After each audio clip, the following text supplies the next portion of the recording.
Greetings, classicists, and welcome to The Ghost of Darius. Woo. A crucial scene in the Persians' play for a whole variety of reasons, as we shall explore in a little bit. So think about what's just happened. Atossa has had her dream, and they can't interpret it. It's all a little bit chaotic. No one knows what's going on. She's discussing things with the chorus, and then we get the shattering news from the messenger of the Persian defeat at Salamis. And we've seen the 4 messenger speeches that really highlight the consequences of Xerxes' poor decision to invade Greece. They reinforce our understanding of Athenian/Greek identity. So in this context, in this fit of even more desperation, in this scene of utter chaos, Atossa and the chorus are driven to seek advice from Darius. And this is a sort of interesting move in so many ways, because it highlights the the sort of flaws in the Persian political system, and you can almost see the kind of the progression of these flaws. So you've got the chorus, in theory, the best men left in Persia. They can't make a decision, they can't reach a conclusion, so they go and speak to Atossa, who is a female queen, which is a very peculiar thing for men in the ancient world to do. She can't really help, she confuses things. They can't speak to Xerxes because he's away in Greece, so they turn to the next available king, which is a dead one, and so they take the extreme action of raising Darius from the dead, because they don't have the ability to debate, to argue, to rationalize their way to a conclusion. All they can really do is what they're told by a monarch, a powerful individual figure.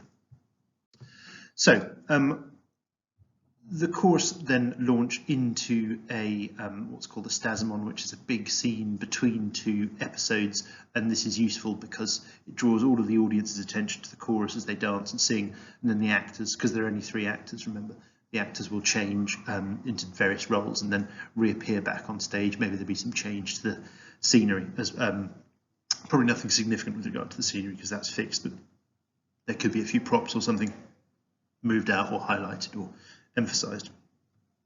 So the chorus again raise a number of really important issues about the consequences of Salamis and various other things, but they then go on to describe Darius, and they describe what he's wearing, and the crucial descriptions are things like this. So robed in royalty, a saffron shoe, and a royal diadem. So already we get this picture of Darius. So robes, again, we've got this suggestion of softness, of luxury, of excess. Then saffron shoe, which can be translated as saffron slipper. So we've got this really sort of light, delicate footwear that's not really used for marching or anything much other than wandering around your palace. And this idea of saffron is important because saffron is an unbelievably expensive dye. So to produce enough saffron from the little stems of the saffron plant and then mixed all together and make luxury slippers, I mean, that's crazy in terms of wealth and excess. And then furthermore, we've got the royal diadem. So a diadem is also could be translated as tiara, so a kind of half crown starting at the top and going around, and again a sign of monarchy, but a luxurious sign of monarchy. So again, we've got wealth, we've got luxury, we've got hierarchy, we've got this kind of single status individual, and again, think about the context. You're in this democratic Athenian festival, so this ridiculously robed, foppish, kingly figure with soft clothes, dainty slippers, and an outrageous crown could have quite a powerful impact on an Athenian audience. Now, how real is all of this? Well, this is something that we'll do a bit later on, Persian reality, but it's a good point to give it at least some thought. This is a picture of Darius according to Persian sources, and here we can see actually he is quite heavily robed with these relatively luxurious flowing robes, and he does seem to be wearing almost kind of roby trousers. I'm sure there's a technical name for that kind of garment, but there is an element of the trouser. It's certainly not a short tunic, which, remember, the Greeks feel is far more masculine. He's sitting on a throne, as Xerxes is wont to do, and there is that real sense of status to him. And I think, well, unfortunately, it's cut it off, but you can just see the beginnings at the very top of his. Oh, actually, I've got the device. You can just see up here the beginnings of a tiara. So he is heavily robed. He does wear a tiara, and can we see here and here some kind of suggestion of little slippers? I don't know, but anyway, it's not inconceivable. So once again, we've got this play which is the ultimate sort of stereotype of Persianness. But does that mean it's completely inaccurate? It would seem not. You know, in terms of depictions of clothing, in terms of depiction of status and hierarchy, there is a little bit more to it than that, we can argue. But anyway, an interesting little thing to consider. Now, in terms of the staging and setting, I think this is where we could have seen some really quite spectacular special effects. Now, remember that this is the play takes place in front of the palace at Persepolis, with Darius's tomb as a kind of stage prop in the middle. And it could have been that they used the mechane, the crane, to winch Darius, the actor playing Darius, out of the tomb or out from behind the tomb with, you know, maybe some, and who knows what special effects. There would have been terrifying music. There would have been maybe some smoke or something, and Darius emerging, you know, in his robes and crown and saffron shoes, and you know, standing on top of the tomb or somewhere like that. And then you can imagine again standing on top of the tomb, the kind of height dynamic of, you know, tomb. Then you've got the stage. Then you've got the oh god, other way around. Okay, then you've got the, you know what I mean. Then you've got the orchestra where the chorus would actually be responding to Darius. So that really emphasises a huge amount of, you know, hierarchy and so on and so forth. So as a result, what I would like you to do is again a quick sketch of Darius and the chorus's interaction. So what would be the sort of staging ideas that would create a really powerful sort of impact? And again, quote the play as often as you possibly can. So you've got the saffron shoes, you've got the royal diadem, but how have the chorus responded to Darius's appearance? How has a tosser responded? Obviously, you'll have the chorus, you know, doing what they do. So stop, take 10 minutes, and, you know, draw and label this particularly powerful scene with regards to its impact on the Athenian audience. So things that I hope you have got. Obviously, you've got the clothes of Darius, the slippers, the tiara, and the robes, and the significance of all of those. You know, the tiara, the sign of kingliness, completely un-Athenian. The ridiculous saffron slippers, you know, insane wealth spent on a pair of shoes that have no function, really. You've got robes, these soft, luxurious robes. You've got a tosser conducting this magic ritual, which again could be really strange and exotic, using some of the things the Greeks would have understood, and, you know, screaming out these sort of arcane, peculiar spells and rituals. You've got the chorus kind of doing this with her. First, they're scratching the floor, maybe in some kind of attempt to reach the underworld, and then when Darius actually appears, they throw themselves flat on the floor, and then they refuse to kind of speak to Darius because they're so afraid of him, even though they've raised him from the dead, to speak to him. So this could have been a pretty wild, exotic, you know, scene of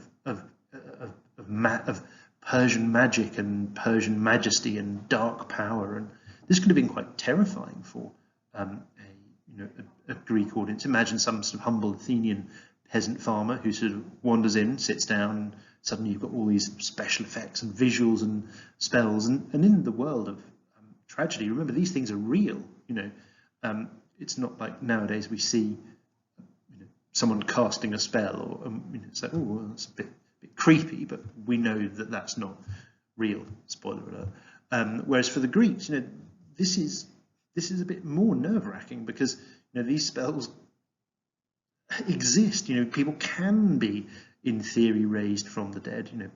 So I think it does give it just that little element of more significant fear than perhaps for a modern audience.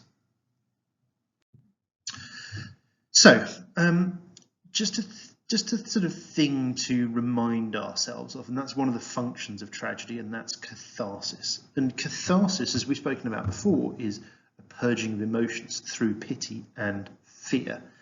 And it's important to understand that a lot of the things that we see in tragedy are designed to create pity and fear responses in the audience, because when you feel it and when you express it, then you're purged by it. You know, it's like crying something out. You know, you have these emotions and then you come down from them. So why would this be so important for an Athenian audience, especially with regard to this play, and especially promoted by this play? Well, I think this is a form of mental health treatment, if you like, for those suffering from experiences during the war. You know, they see these Persians, they feel fear, extreme fear, and they feel extreme rage at the Persians. You know, all of these things, that the tragedy is encouraging them to get these emotions out there. So, you know, it would have been a very, very charged emotional experience. And then once you get them out, you have the release. And in terms of the structure of tragedy, you have the comedic satyr play at the end to really kind of reinforce the kind of, you've purged out all your emotions, then you have this outrageous laugh at this, you know, really quite dirty, filthy kind of comedy play that happens afterwards. So remember, and this does link back to the kind of, should we feel sympathy for the Persians? And there's no clear answer, but I think one of the things that you need to remember is perhaps sympathy is a necessary part of catharsis. So fear of the Persians, sympathy for the Persians, purging all of these emotions to finally achieve a sense of balance once more for an Athenian audience. So why might Aeschylus depict some sympathy or even respect for Darius and Atossa? And again, this is a kind of complicated idea. So respect, or perhaps sympathy for Atossa and Darius is a complex issue. Now, in order to be able to experience some kind of joy in Persian suffering, there has to be some kind of relatability, perhaps. So, you know, the Persians can't be too extreme. They can't be too alien. Otherwise, you don't really take pleasure in the kind of destruction of their lives. They need to have this kind of, this element of connectivity to what it means to be human, to what it means to be normal. Otherwise, their experiences, their emotions are just a bit meaningless and a bit silly. So there needs to be an element of relatability to feel joy at their suffering. And the same goes for sympathy as well. There needs to be a bit of relatability to their experience, and that in order for us to feel sympathy and thus achieve catharsis. It also is probably necessary for them to be a bit human, a bit humanized for the moral lessons of tragedy. So again, if we see these exotic, strange, completely weird, completely alien individuals, are we really learning the lessons that they're trying to teach us? And remember, tragedy is a very educational experience. So we need to be able to look at the people on stage and think, well, you know, they're not the same as me, but I could become like them and I could suffer the consequence. You know, I could make the same mistakes as them and then suffer the consequences. You know, so I think it's important they have to be human enough to deliver an effective moral lesson to the Athenian audience.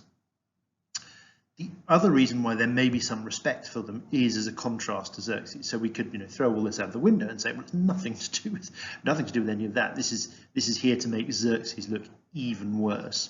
So obviously, if all Persian kings are crap and ridiculous, then, you know, Xerxes is just one of a long line. But actually, with Darius being, you know, not, you know, he has some positive qualities. You know, he managed Persia well, and he tells this story of how other kings have managed Persia well, and it is just Xerxes who has screwed everything up for, you know, Greece to a degree and Persia entirely. So perhaps they're simply there as kind of reference points for Xerxes, because remember, there are no Greeks in the play, so you have to reference them against other Persians. So perhaps that's simply their function. Or, as always with all these things, perhaps it is a complex combination of all these things.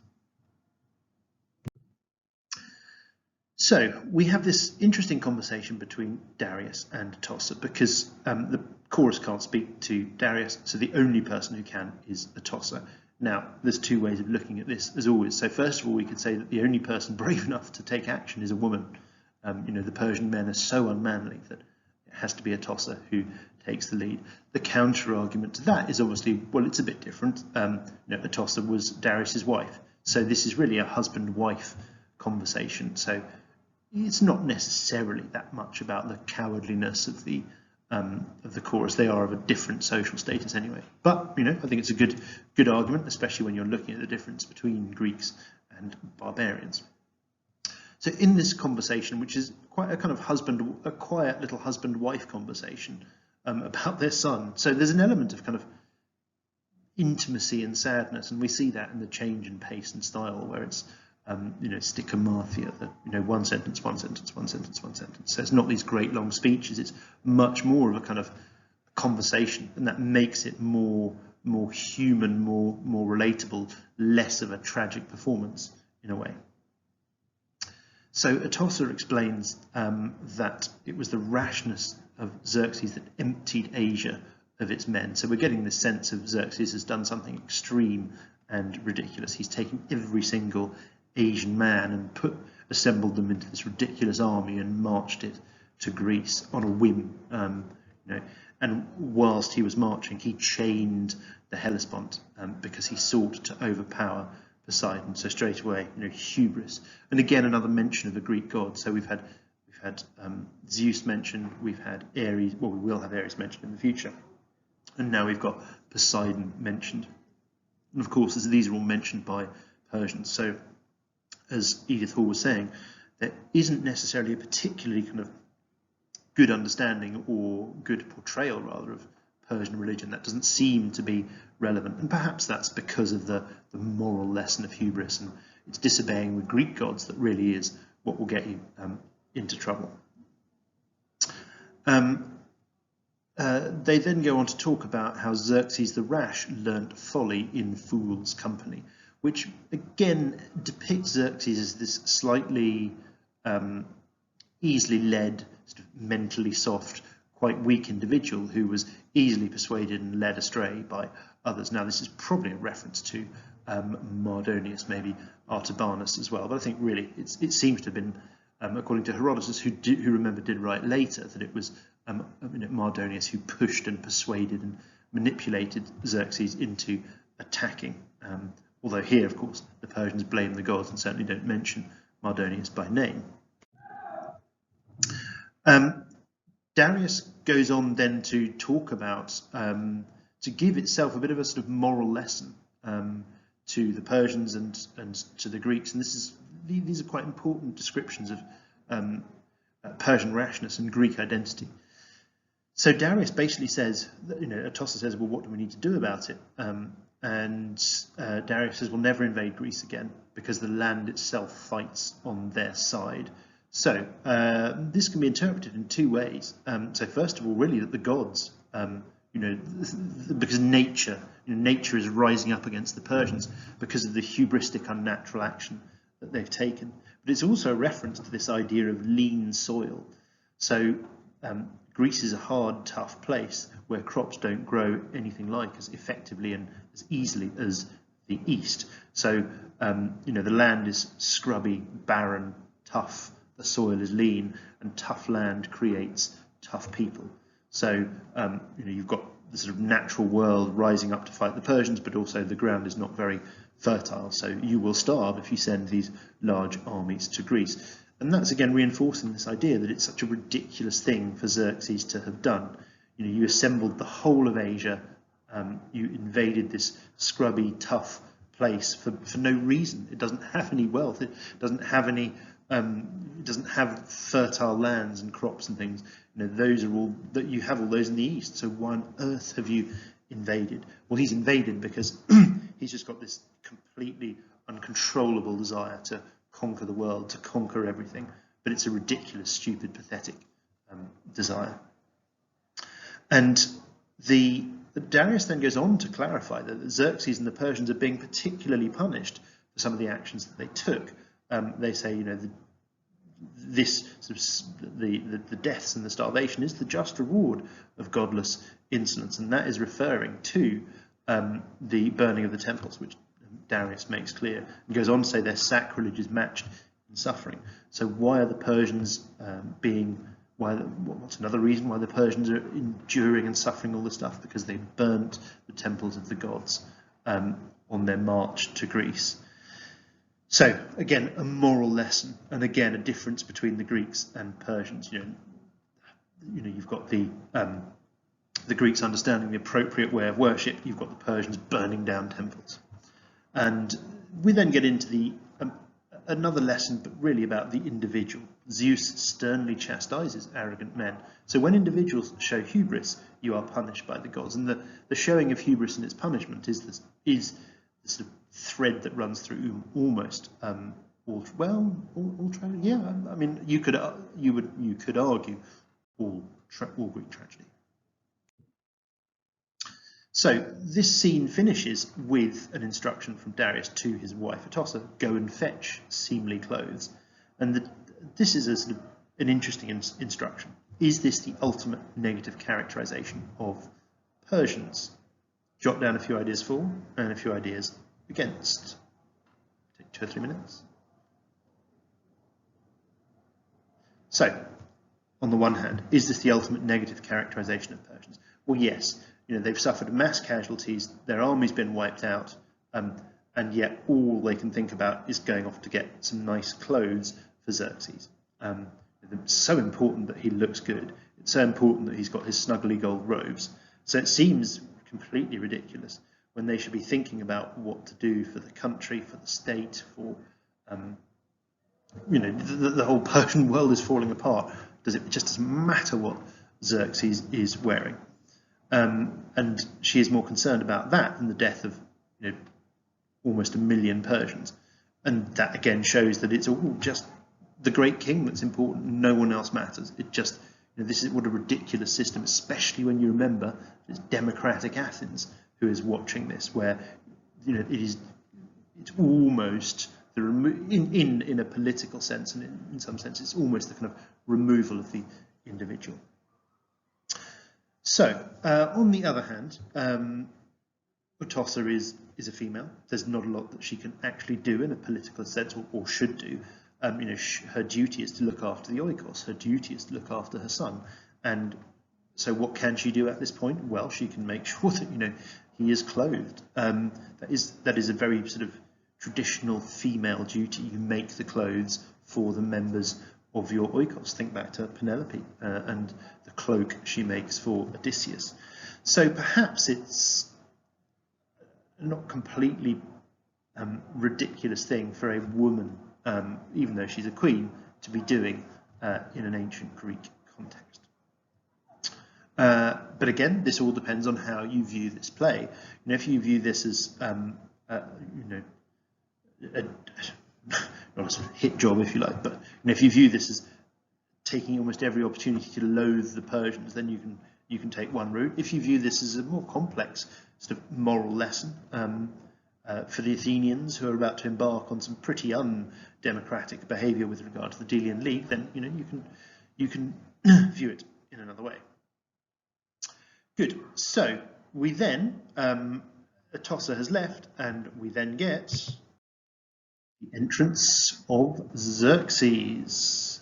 So what I want you to do is, again, another quick little image, a sketch, how, you know, have a look at Xerxes, is, you know, the way he enters, and how could this have changed our perceptions, you know, or rather what would be the impact of this. Xerxes running in, torn clothes, maybe one shoulder. Read on a little bit, remember you've already read the book, but what's the only thing he is carrying? And we'll look at the significance of that in the next lesson.